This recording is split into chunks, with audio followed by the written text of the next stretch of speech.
Fue ministro de Allende, actor clave en la reunificación socialista durante la dictadura, protagonista de la transición en los 90 y candidato presidencial de la izquierda en 2009. Hombre con 1000 batallas en el cuerpo y una energía inagotable. Se retiró del PS para contribuir a reimaginar la izquierda y personificar una autocrítica de la transición, tal vez la única genuina. Hoy nos visita Jorge Arrate. Hola Jorge. Hola Pancho. Un gusto tenerte con nosotros. Nos volvemos a ver de la misma forma que nos conocimos en una entrevista, pero ha pasado harta agua bajo el puente. En el año 2010 yo creo que había muchas cosas que no esperábamos que sucedieran. En ese mismo contexto nos vemos ahora, entrevistador. Es un gusto que esté con nosotros y muy bienvenido. Muchas gracias, Francisco. Jorge, vamos a conversar de política, de tus ideas, de tu trayectoria, pero para ofrecerle a la audiencia la posibilidad de comprender plenamente las razones de eso, también es necesario repasar un poco tu biografía, que hay detrás del nombre de Jorge Arrate. En ese sentido, todas nuestras circunstancias nos van formando desde a poco. Tú naces el año 41, el último año de gobierno de Pedro Aguirre Cerda, primer gobierno del Frente Popular, en el seno de una familia de clase media ilustrada, involucrada en política. Tu padre era un radical. ¿De qué manera ese contexto primero, pero también tu familia, contribuyó a la forja de tu mentalidad y de tu personalidad?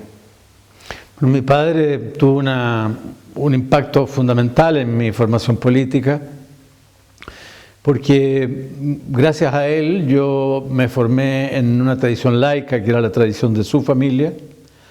Mi padre murió masón grado 33, muy tolerante, pero muy claro en sus posiciones con respecto a la religión y a otras materias. Entonces yo pasé un periodo hasta mi primera juventud en que el eje fundamental en que yo estaba formado era el laicismo. ¿Y tu madre? Mi madre era una dueña de casa muy activa, porque posteriormente durante su vida trabajó mucho en la casa. No me refiero solo al trabajo doméstico, sino que mi familia no tenía muchos medios, más bien tenía pocos medios. Mi madre arrendaba piezas en la casa en que vivíamos. Y posteriormente ellos, ya cuando yo estaba terminando, estaba en la educación secundaria, ellos se fueron a vivir a Puente Alto, a una parcela, e instalaron ahí un criadero de aves. Entonces mi padre siguió trabajando y mi madre se transformó en la que dirigía y administraba ese criadero. Pero mi madre fue católica unos años. Yo iba al mes de María con ella cuando era niño y gateaba por el suelo pensando en no sé qué mientras cantaban los himnos. Pero mi madre dejó muy tempranamente, te digo, el año 50. Cuando nos vinimos de vuelta a Santiago, estábamos en Viña. Mi madre no fue nunca más a misa, yo no fui nunca más a misa, y mi madre se volvió una mujer laica, pero cristiana. Ella se declaraba cristiana hasta su muerte a los 101 años. Bueno, cumples 16 años. El asunto es que el año 57 eres elegido secretario general de la FESES, de la Federación de Estudiantes Secundarios, que fundó otro socialista, Eugenio González. Cuéntanos cómo un joven en los años 50 se empieza a vincular a la política. Tú no eras socialista todavía, pero empieza a acercarte a esa tradición. Mira, desde el punto de vista intelectual, bueno, primero yo tuve un cambio muy importante en mi existencia. Mientras vivimos en Viña, entre que yo tenía 3 años y tenía 13 años o 14 años, mis padres hacían un sacrificio económico tremendo para que yo fuera a un colegio donde aprendiera inglés. Entonces yo hice mi básica y mis primeros años de secundaria, todos los años de básica, los 8 años. En aquella época estaban divididos de otra manera, pero los hice en un colegio particular pagado.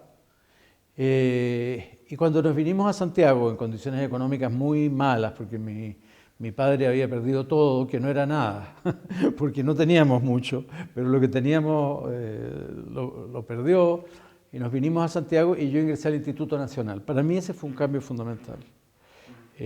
otra visión de la vida, del mundo, conocer una heterogeneidad mucho más grande que la que conocía.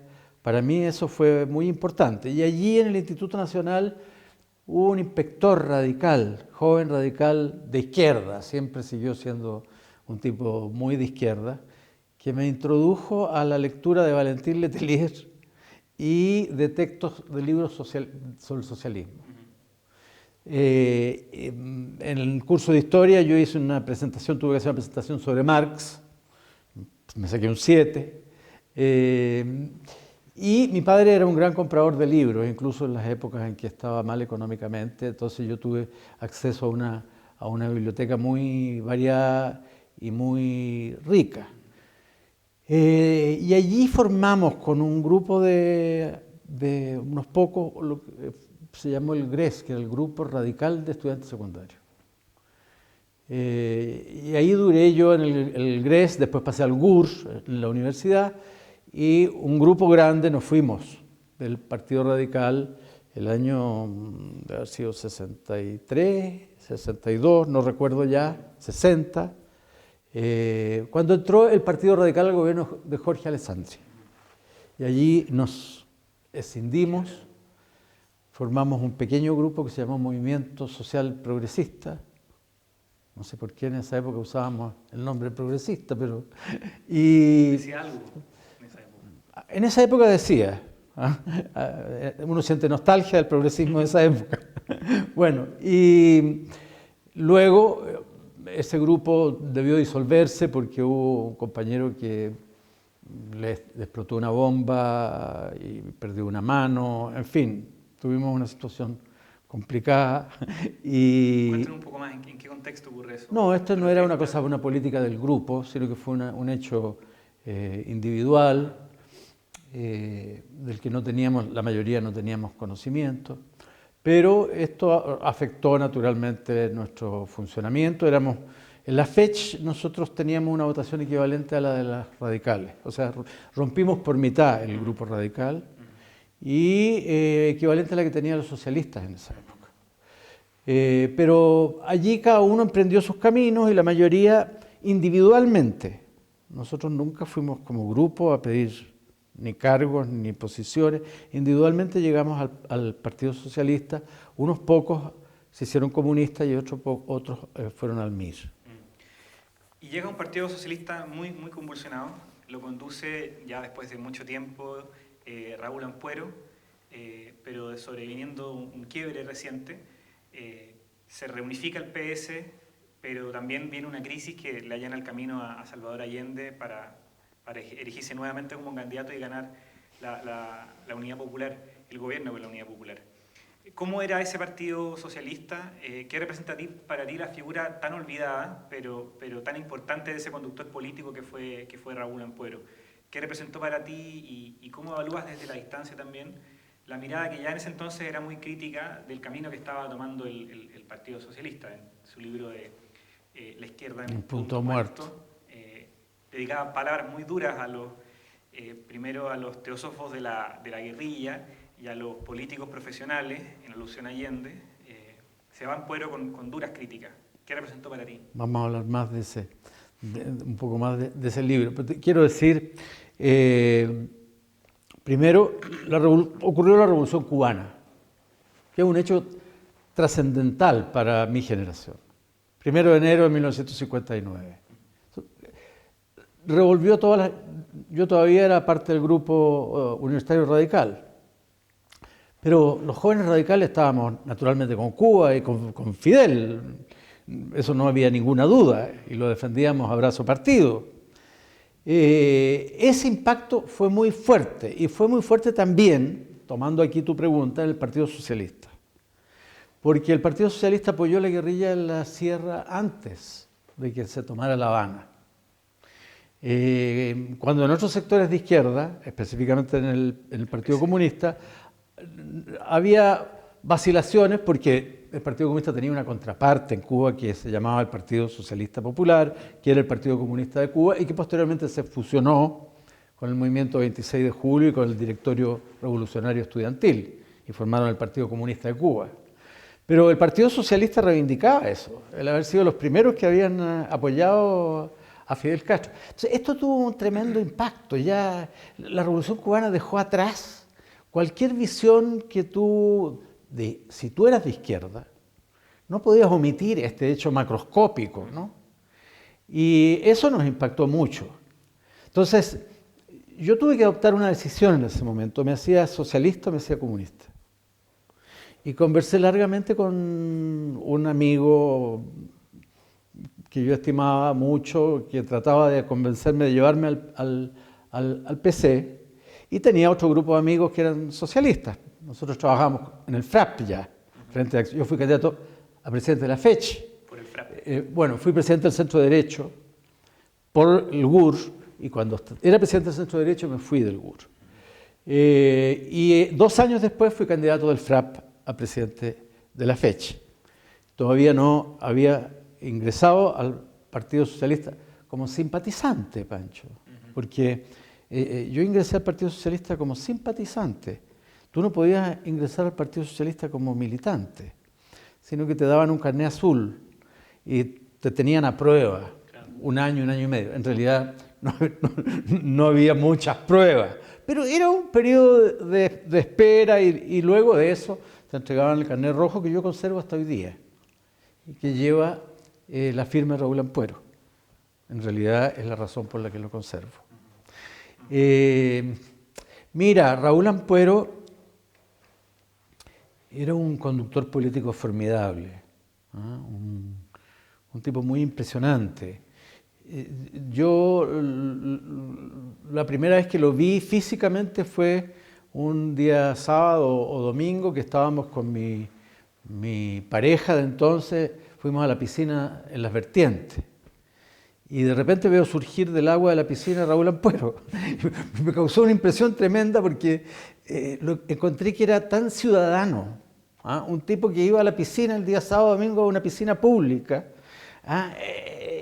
Y Ampuero era así, era un tipo de una gran austeridad, de una tremenda sencillez, de una formación teórica muy alta. Es uno de los socialistas con Eugenio González, Belarmino Elgueta, yo creo que tenía también una forma, Clodomiro Almeida, niveles teóricos muy, muy altos.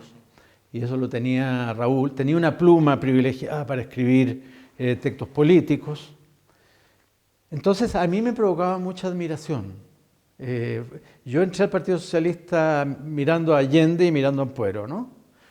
Sin que hubiera una jerarquía entre los dos, esa es la verdad. Y habiendo conflictos también entre ambos. Evidente. Ahora, conflictos que Belarmino Elgueta, que escribió un texto que yo hice el prólogo ahora recién, sobre el socialismo chileno del siglo XX, perdón, plantea una tesis que me pareció muy interesante, que es que Allende y Ampuero se complementaron. ¿Ah? Es una cosa novedosa, me pareció muy efectivamente muy interesante. 2 veces compitieron. El año 47, Ampuero derrotó en la interna a Allende para ser secretario general del partido. Y después que se dividió el Partido Socialista y se creó la Unión Socialista Popular, eso fue el 67, Allende era candidato a senador por Aysén y Magallanes y Ampuero se presentó por Aysén y Magallanes. Y bueno, Allende era un fenómeno nacional y lo derrotó. Pero te iba a hacer un comentario sobre el libro La izquierda en punto muerto. Bueno, primero una anécdota. Había otro socialista también de un gran nivel que era Oscar Weiss, periodista, que fue director del diario La Nación en el gobierno de la Unidad Popular, que venía de la izquierda comunista en los años 30. Él había sido del sector antiestalinista, pro-trotskista del Partido Comunista, que ingresó al Partido Socialista en los 30. Y Oscar Weiss, que era uno de los tipos más agudos, más irónicos y penetrantes que ha habido en el periodismo chileno, porque sabía desde la ironía fina hasta el panfleto. Cuando salió el libro de Ampuero, escribió una columna que se llamaba Hay un muerto en la izquierda y punto. ¿Ah? A la izquierda en punto muerto. Bueno, ese libro tiene una particularidad. Es súper interesante como texto político, Pero un año después de que la izquierda estaba en punto muerto, la izquierda ganó la presidencia de la República. Entonces, la historia es muy caprichosa, porque uno diría, bueno, Ampuero se equivocó de aquí a penco. No se equivocó de aquí a penco, se equivocó por 0,5 puntos de voto. ¿No? En fin, no hay que despreciar ese libro ni desconsiderarlo por ese hecho, porque fue un libro muy importante. Ese libro también traía una crítica a la crisis interna que estaba viviendo el Partido Socialista, a la no resolución de algunos problemas que después, con la derrota y el fracaso de la Unidad Popular, se demostraron fundamentales. Nosotros sabemos que tú estás escribiendo tus memorias ahora y quería preguntarte, en ese ejercicio de revisar el pasado y en particular el proceso de la Unidad Popular, ¿cómo evalúas tú, digamos, la versión predominante que se instaló para explicar la derrota de la Unidad Popular, a saber que su ala izquierda se había radicalizado de tal forma que provocó el golpe y se construyó a una cabeza turco ahí, Carlos Altamirano, uno de los más visibles para hacer eso? Críticamente, ¿cómo revisas tú el impacto que tuvo esa... Yo no creo que la izquierda del Partido Socialista haya provocado el golpe. Yo creo que el gobierno de Allende era una revolución. Allende iba al Congreso en sus mensajes presidenciales, y a diferencia de lo que ocurre hoy día, cuando todos tienen miedo, no son capaces de decir ni de hacer nada que los ponga en un límite donde hay algún riesgo, Allende tomaba riesgos, que es fundamental si uno quiere hacer política transformadora. Si tú quieres administrar, no necesitas tomar riesgos. Para eso está el terreno firme de la administración, de la gestión. Si tú quieres cambiar, es ir contra lo que las cosas son. Y eso implica asumir riesgos. Yo no soy partidario de asumir riesgos demenciales, pero creo que no hay política válida si no se asumen riesgos. Allende los asumía. Allende iba al Congreso y decía, estamos haciendo una revolución socialista, en su mensaje presidencial al Congreso pleno. Entonces, lo que había en Chile era un proceso revolucionario, por acumulación de reformas. Yo siempre digo, Allende era un reformador revolucionario. No digo reformista porque tiene un significado peyorativo en lo que es mi cultura de izquierda. Era un reformador revolucionario, y agrego, por sus fines, como hubiera dicho Eugenio González, porque Eugenio González dijo que se es revolucionario por los fines, no por los medios que se persiguen. Nuestra izquierda, por mucho tiempo, creyó que los fines era tener los hierros, como decían los cubanos. Es el impacto de la Revolución Cubana, la guerrilla que se desarrolla en toda América Latina, que el propio Allende apoya y solidariza con ello, pero defendiendo siempre lo que era, con un coraje político a toda prueba, su visión, que en el caso de Chile el camino era distinto. Esos son los claros, pero todos los personajes tienen claroscuro. Hay una cosa que pasa en la cultura de la izquierda chilena, que Allende se constituyó casi en un santo, ¿verdad? En algo sacralizado, incriticable, y de alguna manera también eso despolitiza tu legado. ¿Cómo compensas tú esta... Bueno, yo te digo sinceramente, yo que ahora que estoy escribiendo mis memorias, sí, una vez más vuelvo a revisar Allende. Entonces yo hago en lo personal, que yo creo que también el caso de otros puede ser, pero yo hago un tránsito desde la apología hasta la visión crítica. Y cada vez que lo vuelvo a pensar tengo otras críticas y nuevas críticas. Pero al comienzo, Allende es el héroe, es el mártir. Es el tipo valiente como ninguno, que el tipo consecuente, es el revolucionario que entrega su vida. Pero se producen dos líneas. Hay una línea con la que yo me identifico, que es la que comienza siempre valorando a Allende. O sea, yo soy un allendista a todo dar.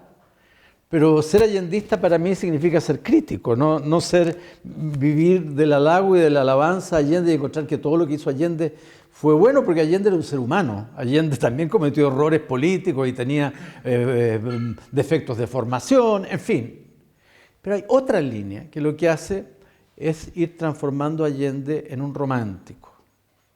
Allende era un romántico con las damas, con las mujeres, eso todos lo sabemos, pero no era un romántico en política, ni era un idealista en el sentido de este personaje tan bueno que está lleno de ideales, ni soñaba. Para decírtelo derechamente, cuando se cumplieron los 100 años, se habló Allende, 100 años, un sueño, algo así. No recuerdo la consigna. Yo escribí un pequeño librito que se llama Allende, ¿sueño o proyecto? ¿Por qué? Porque yo sueño todos los días, Francisco, y sueño puras tonteras. Entonces, identificar a Allende con un soñador, el soñador, el que sueña. Un soñador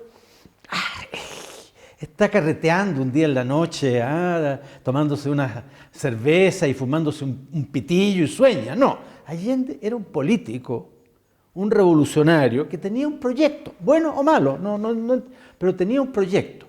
Y eso es lo que han tratado de desfigurar a Allende. Yo sigo creyendo que tenía un proyecto, creo que ese proyecto era posible y creo que Allende cometió errores también en la ejecución de ese proyecto.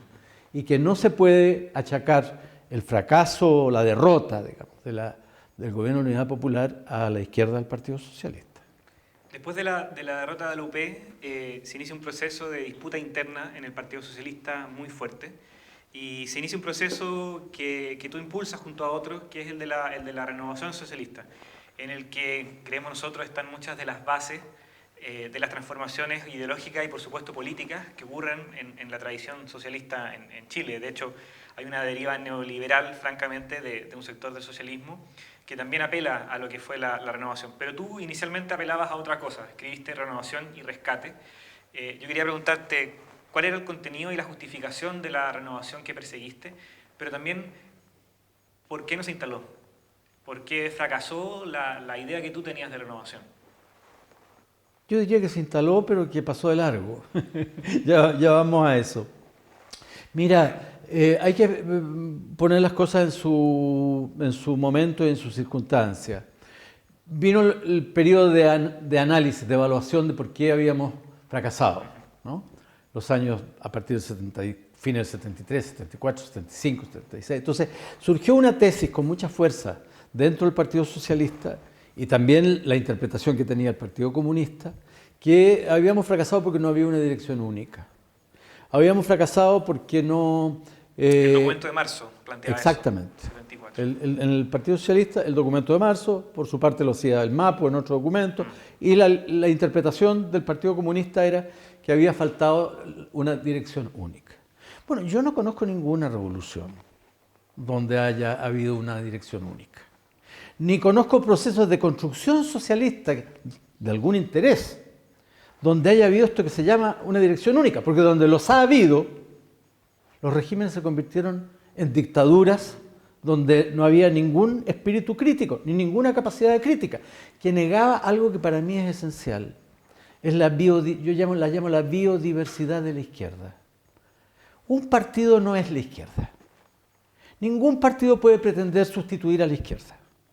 La izquierda es más que un partido, porque la izquierda es una historia de visiones convergentes, afines, a veces encontradas, pero distintas. Entonces, el proceso de la Unidad Popular tenía visiones distintas, había visiones distintas. Y el problema no estaba ahí. Pero ¿cuál era la consecuencia que se sacaba de esto? Bueno, primero, a mi juicio, con eso el Partido Socialista perdía toda justificación histórica, porque de lo que se trataba era de construir un partido marxista-leninista con centralismo democrático, pero eso era igual que el Partido Comunista, que yo lo encuentro, yo lo admiro, tú sabes, yo tengo un afecto muy grande, un respeto muy grande por el Partido Comunista, pero también tengo miradas críticas de etapas de su historia, por ejemplo la actual, en fin. Entonces, era un descalabro para el Partido Socialista esa interpretación. Y a nosotros, a un grupo de gente, nos pareció que lo que había que hacer era reivindicar el carácter más heterogéneo que tenía el Partido Socialista, más creativo, más libertario, más latinoamericanista, que tenía más democrático, que tenía el Partido Socialista en el curso de sus orígenes, ¿no? Desde el año 1933 en adelante, que tampoco es una cosa lineal, es una cosa bastante compleja.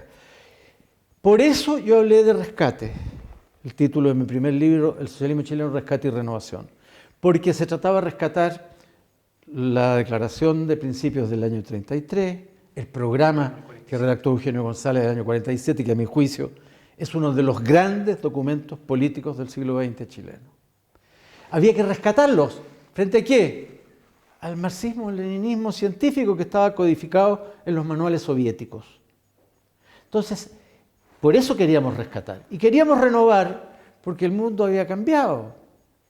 La Declaración de Principios del 33 tiene una frase extraordinaria, pero peligrosa, porque dice: el Partido Socialista adhiere al marxismo como método enriquecido y rectificado por el progreso científico y el constante devenir social.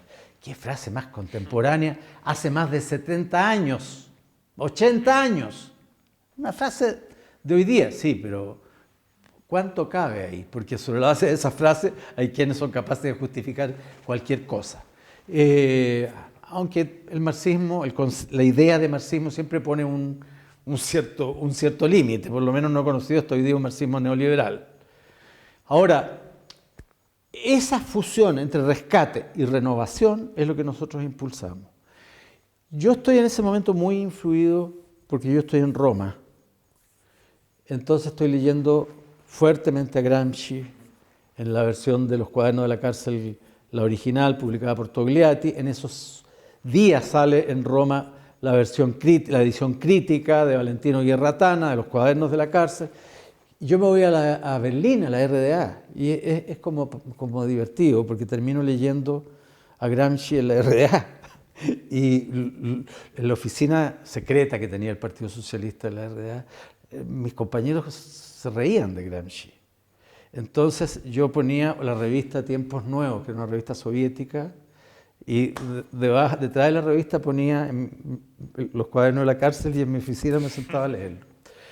Yo fui muy influido por eso, y específicamente por la interpretación berlingueriana de Gramsci. Claro. O sea, yo admito todas las limitaciones. Es un uso específico también de Gramsci. Es un uso muy preciso y muy específico. En ese momento se está empujando el compromiso histórico con la democracia cristiana. Así es. ¿Cuánto crees tú que fue mediada por esa política, no solamente de lectura intelectual de Gramsci, la idea de renovación tuya? Yo pienso que tuvo una influencia, que tuvo un impacto, no cabe ninguna duda. Lo curioso es que en Italia los socialistas no estaban por el compromiso histórico. Craxi estaba por perfilar al Partido Socialista y no por asociarse con la democracia cristiana y el Partido Comunista, que eran dos partidos muy grandes, de cerca del 30% cada uno. Los socialistas tenían un 15, un 10, un 12. El más grande de Occidente. Ah, claro. Entonces era divertido porque yo me sentía identificado con los comunistas. Quería a los socialistas, pero más bien con el pensamiento eurocomunista me atrajo mucho. Y en el fondo de allí lo que más recuperamos, diría yo, es la idea de que la democracia es el espacio y el límite de la acción política de los socialistas. Ahí quiero entrar porque uno de los debates que cruza el debate de la renovación es de la revalorización de la democracia, cuando, paréntesis, yo creo que la izquierda chilena tiene credenciales democráticas de sobra, al menos en términos relativos al lado de los otros actores políticos. Pero hay una lectura crítica también posible, que es que se reduce la democracia a la concepción liberal formal de la democracia, la democracia política. El contenido social de la democracia, que en el socialismo no estaba en la agenda en ese momento. Eso. Entonces, yo creo que había dos falencias. Una falencia grave. Una es esta, porque lo que pasa es que pensar la democracia, Francisco, cuando está Pinochet encima, a cuando no está Pinochet encima, son dos circunstancias muy distintas. Cuando está Pinochet encima, lo que uno aspira es a que la gallada no la vayan a buscar a las 2 de la mañana para desaparecerla, para torturarla, para hacerla polvo, que no la asesinen a sangre fría, que si se presenta un recurso de amparo haya alguien que lo atienda, que se pueda vivir en el propio país de uno. Entonces, yo creo que todo eso, nosotros pusimos mucho el foco en el tema de la democracia política, y dentro de la democracia política, en las reglas de la democracia liberal. Pero nunca entramos al tema de discutir democracia directa versus democracia indirecta, democracia social, formas de participación. No fue un tema central en la renovación. Y tampoco lo fue el estudio del mercado, que es algo... Estábamos tan obnubilados por el horror de la dictadura, Y era ya la época de la Reaganomics, yo me acuerdo, estaba Reagan, ya la Thatcher, era tal el ahogamiento de la libertad que yo creo que eso nos obnubiló horizontes y pasamos de largo en una crítica a la mercantilización que ya avanzaba en la sociedad chilena. Esas son severas limitaciones de la renovación.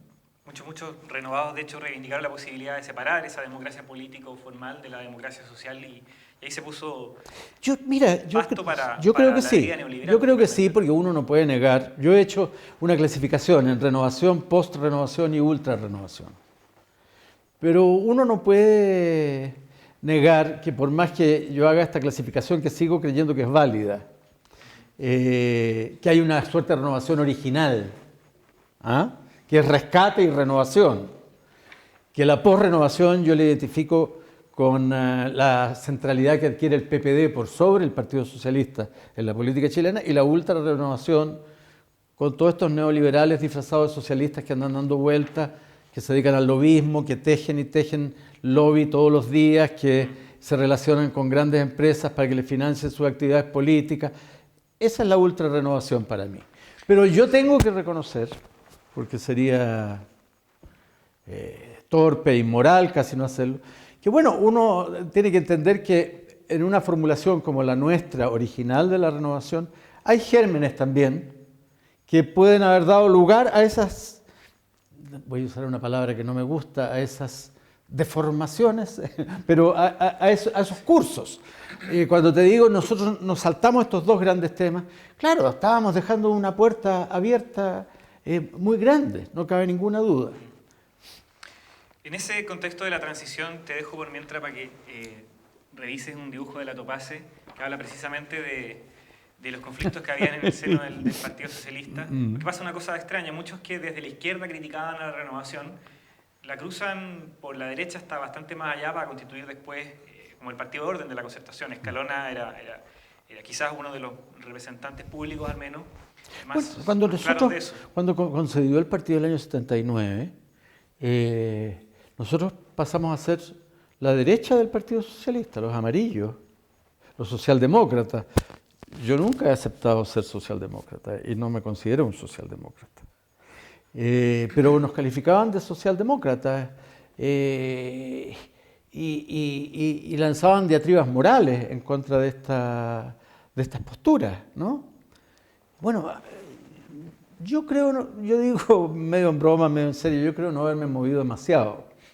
Todos me han pasado corriendo a la derecha. Entonces resulta que ahora quedo yo en la extrema izquierda del arco de los socialistas. Están todos en la derecha, los que veo aquí, salvo Clodomiro, que se murió y que era un gran dirigente político. La Carmen Lazo veo aquí, se murió. Pero aquí estoy viendo a Ricardo Lagos, estoy viendo a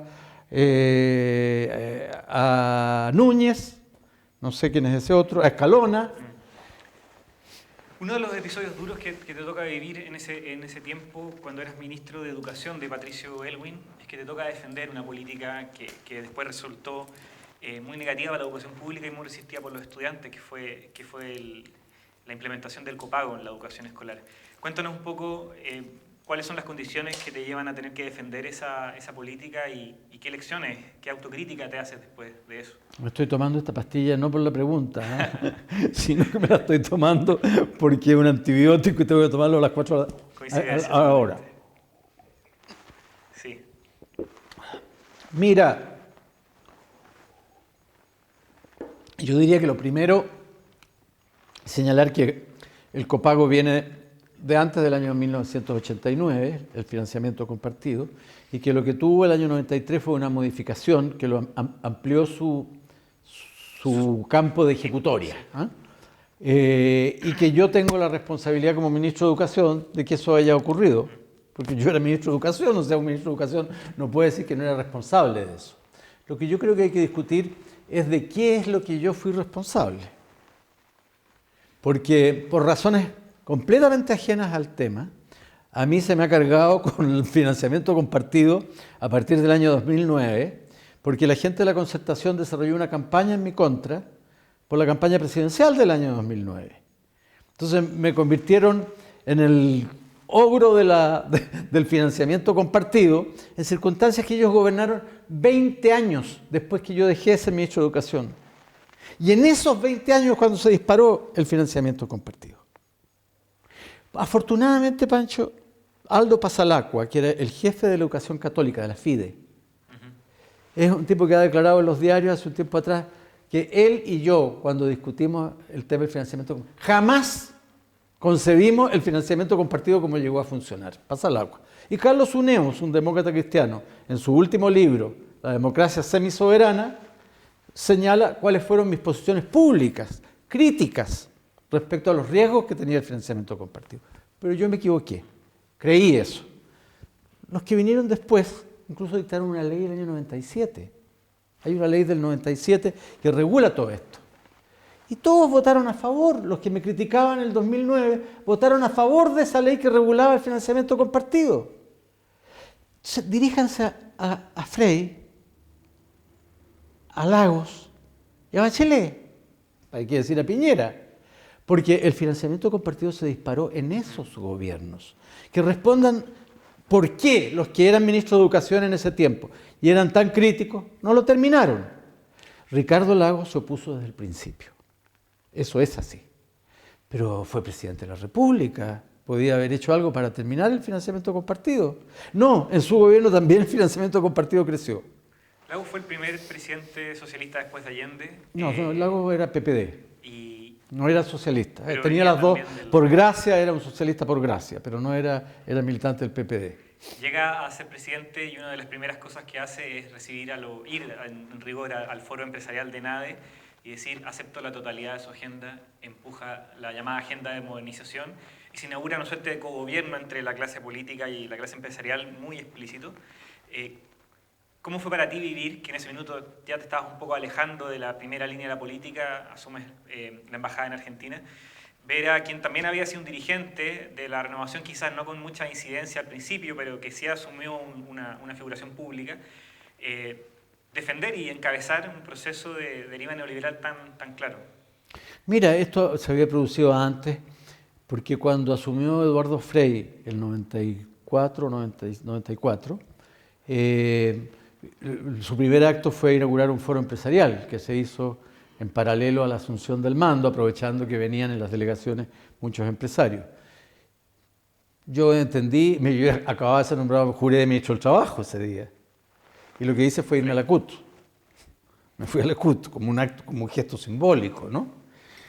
Porque en realidad no me parecía. Pero yo creo que ese fenómeno efectivamente adquiere ya un contorno superior cuando ocurre lo que tú dices. ¿Por qué? Porque nadie esperaba ni que el presidente Aylwin, ni que el presidente Frey tuvieran otras visiones que no fueran las que conocíamos de la democracia cristiana, más moderadas, algunas de avanzada, otras más conservadoras. Era el Partido Demócrata Cristiano. Pero la gran esperanza blanca de la izquierda era Ricardo Lagos. Entonces, su llegada al gobierno... pero yo recuerdo que no tuvo un mal comienzo. Los primeros 2, 3 meses, 4 meses, 5 meses. Pasó lo mismo que con Bachelet. Después comienza un deterioro porque la presión desde la derecha es muy fuerte y porque no hay capacidad de asumir riesgos. Nos acostumbramos en la concertación, uso la primera persona del plural porque yo fui parte de toda la década, de la primera década, no la segunda, pero nos acostumbramos a pisar terreno firme y a tener temor, o sea, a hacer tortillas sin romper los huevos.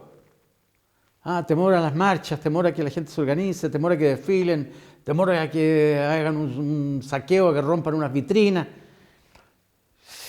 Francisco, si queremos hacer transformaciones en Chile, no hay otro camino que generar ciertas condiciones de desarrollo de la fuerza social, acompañada de fuerza política. Y esa fuerza social va a crear tensiones, como las hay en Argentina, las hay en Brasil, las hay en Ecuador, hoy día en América Latina, en todos los países donde lo que se está procurando son cambios sustanciales. Pero aquí no, eso es pecado. Y eso es lo que es la concertación y hoy día la nueva mayoría.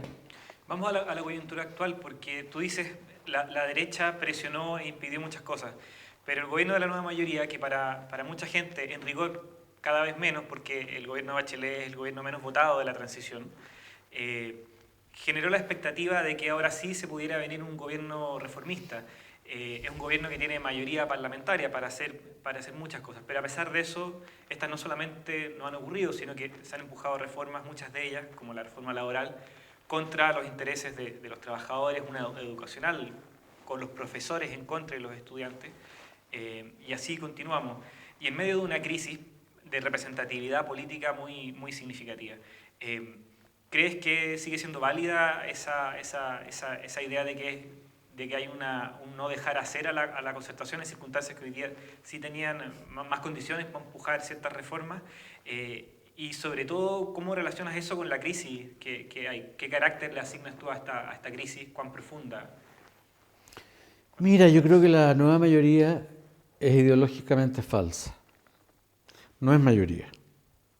Se llama nueva mayoría, pero no es mayoría primero por lo que tú has señalado. La Bachelet fue elegida con un 25% de los votos del universo ciudadano potencial.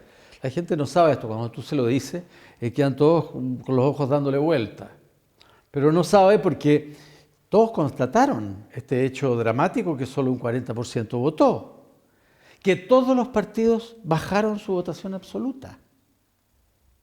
Todos bajaron su votación absoluta.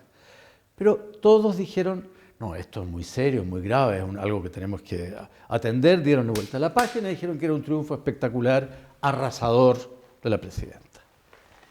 Y bueno, el resultado es que tenemos hoy día un gobierno que está fuertemente comprometido en sus objetivos, que no eran tampoco nada del otro mundo. Han hablado de realismo sin renuncia, pero si el programa fue un acto de realismo con renuncia, el programa de la nueva mayoría fue eso.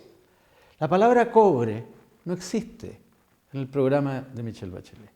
Está Codelco, pero no cobre. Porque Codelco es el tercio de la producción de cobre, es el cobre estatal. Sobre el otro no está mencionado en el programa.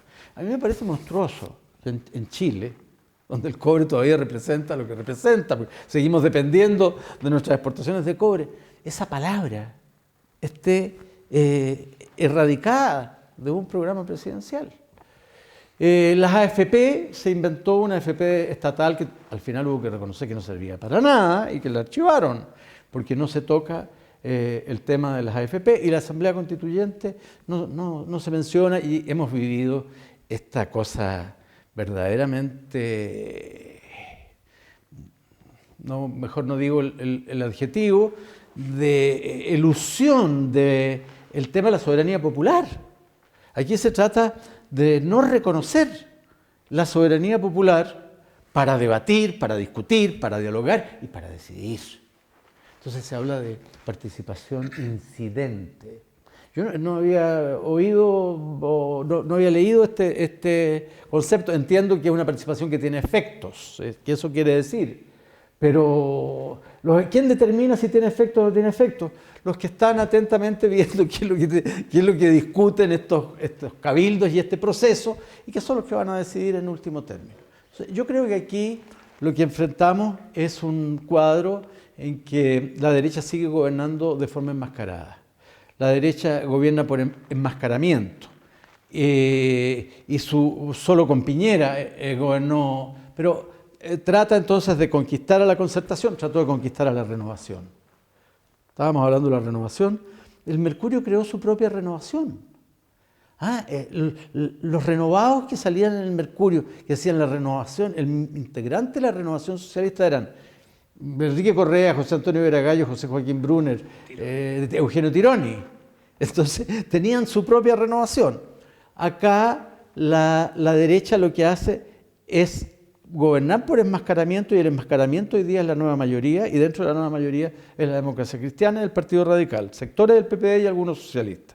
Pucha, es harto, ¿eh? Entonces, no está la derecha gobernando, pero la derecha está porque lo hace siempre a través de este disfraz. Y ese régimen políticamente está carcomido. está muy carcomido, pero tiene una ventaja, no tiene quien le haga el peso. No hay un actor político y social al mismo tiempo. El allendismo fue, y es uno de los grandes méritos de Allende, haber entendido siempre el significado del movimiento social, los pobladores, los campesinos, los sindicatos, los estudiantes, que eran mucho menos importantes, Francisco, porque en la época en que yo fui candidato a presidente de la FECH, el porcentaje de jóvenes que eran estudiantes universitarios era muy baja. Hoy día son un tremendo movimiento de masa. Entonces, esa conjunción entre lo social, que sí hay y ha estado, había abierto grandes oportunidades, como fue el 2006 y el 2011, y lo político, esa conjunción es la que no se ha dado. Uno de los elementos que se supone iba a distinguir a la nueva mayoría respecto de la concertación era que incorporaba a fuerzas que antes habían estado fuera del sistema político formal, como el Partido Comunista.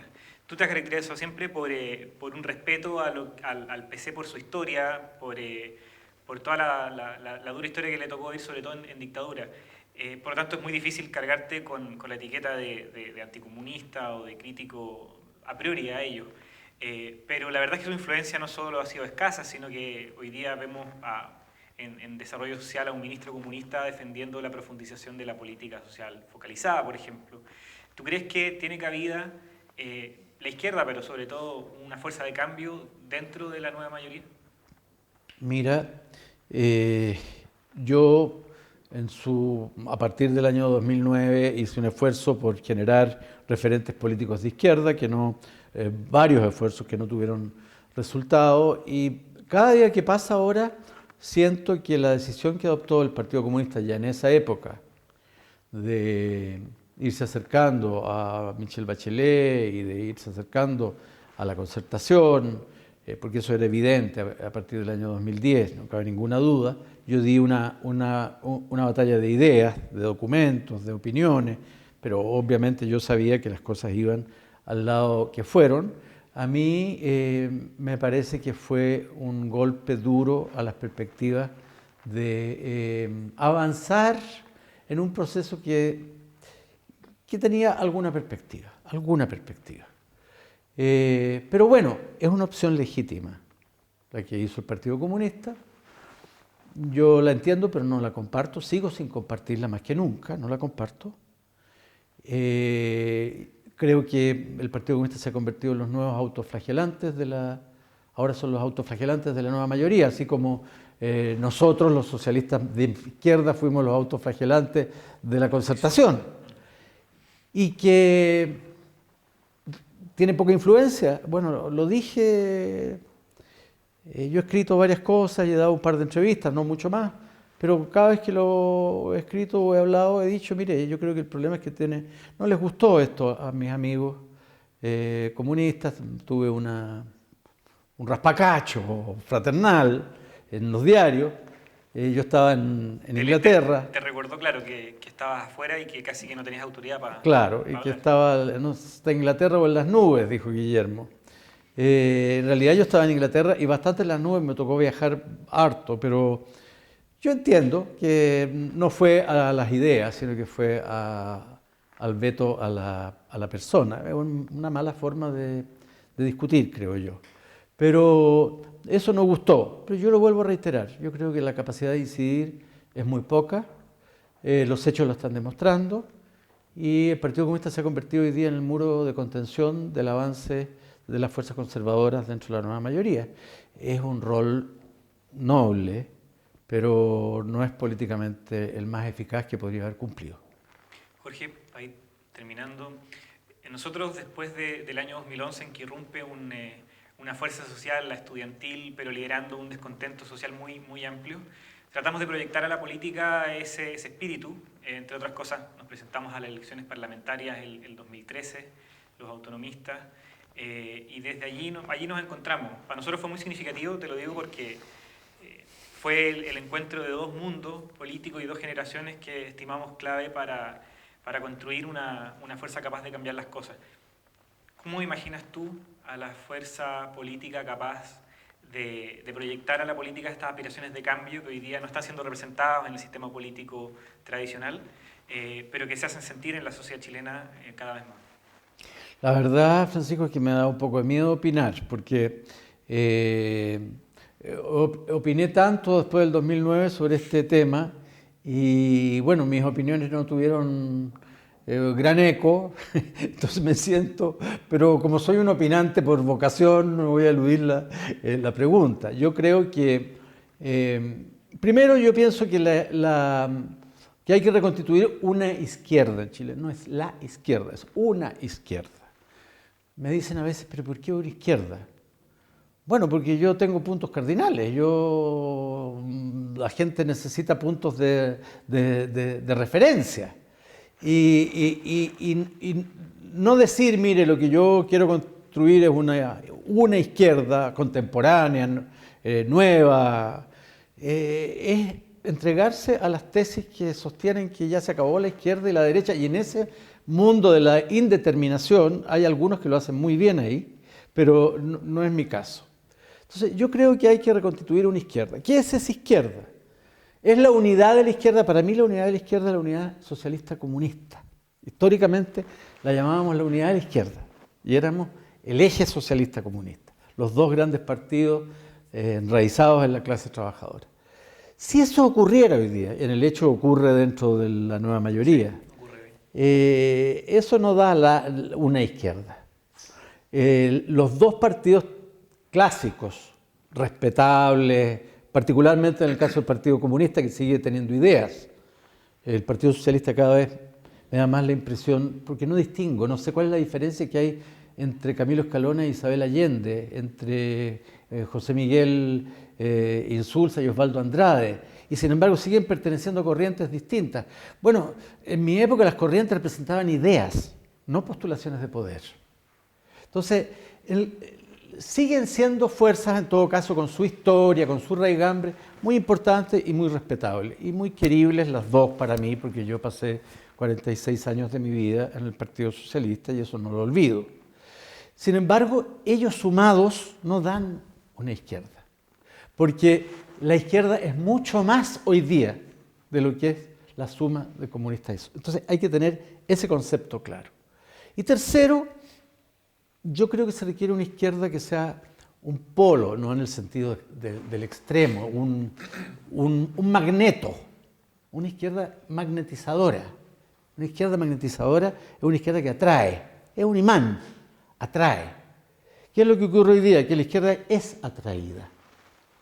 La participación de sectores de izquierda en la nueva mayoría es porque la nueva mayoría imantó y logró atraerlos. No, nosotros necesitamos una izquierda que atraiga. Y por supuesto a sectores que no son de izquierda. ¿Para qué? Para los objetivos que nos tracemos como izquierda, que son, bueno, ahí ya es un terreno que da para más largo. Yo de paso te quiero decir, vi la otra vez, leí cuando estaba fuera de Chile a Iglesias y no estoy para nada de acuerdo con Iglesias en España.